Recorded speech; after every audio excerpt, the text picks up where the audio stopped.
बुटांचा वास म्हणजे कहाणी घर घर की. घरच्यांची चिडचिड वासाने असह्य होतं.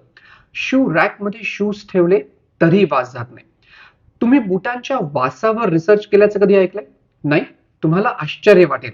दोन भारतीय संशोधकांनी याकडे गंमत म्हणून नाही, सायन्सच्या नजरेतून पाहिलं. त्यांच्या संशोधनाला आंतरराष्ट्रीय आयजी नोबेल पुरस्कार मिळाला.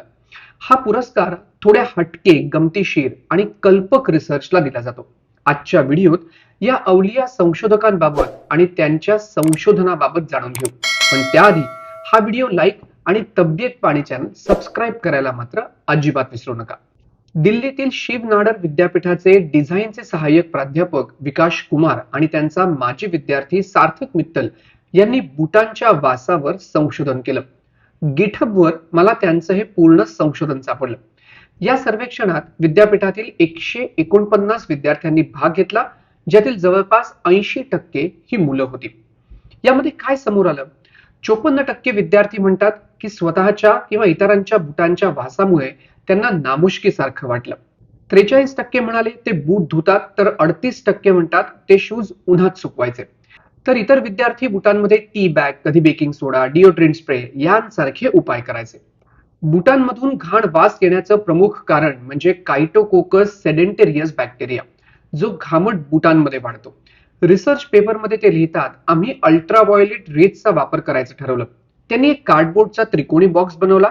त्यांना आढळलं की थोडंसं अल्ट्राव्हायोलेट प्रकाशाचे शॉर्ट बस दिले तरी हे जंतू मरून गेले आणि बुटांचा वास गायब झाला. या प्रयोगासाठी त्यांनी ऍथलीट्स वापरत असलेले बूट घेतले. बॅक्टेरियाची सर्वाधिक वाढ ही बोटांच्या अंगठ्याच्या भागात होत होती, म्हणून युव्हीसी लाईट तिथे केंद्रित करण्यात आला होता. तर या संशोधनात काय आढळलं? 2 ते 3 मिनिटं युव्हीसी लाईट दिला तरी बॅक्टेरिया नष्ट झाले आणि दुर्गंधी पूर्णपणे गायब झाली. पण प्रकाशाचा डोस जरा जास्त झाल्यामुळे बुटांचा रबर जळायला लागला. त्यांच्या निदर्शनास आलं की सुरुवातीला बुटांचा वास हा अत्यंत तीव्र होता, तर 2 मिनिटांनंतर हा वास कमी होऊन हलक्या जळालेल्या रबर सारखा झाला. अखेर 4 मिनिटांनंतर वास पूर्णपणे गायब झाला. 6 मिनिटांनंतर बूट अजूनही दुर्गंधी मुक्त आणि थंड राहिले. मित्रांनो, आहे की नाही बुटांच्या वासावर केलेला हा रिसर्च एकदम भन्नाट संशोधन? अशाच प्रकारच्या विविध संशोधनाची माहिती मी तब्येत पाणीच्या माध्यमातून तुमच्यापर्यंत पोहोचवण्याचा प्रयत्न करतो, तेही सोप्या शब्दात. त्यामुळे हा व्हिडिओ आवडला असेल तर लाईक करा, तब्येत पाणी चॅनल सबस्क्राईब करा आणि हा व्हिडिओ जास्तीत जास्त लोकांपर्यंत शेअर देखील करा.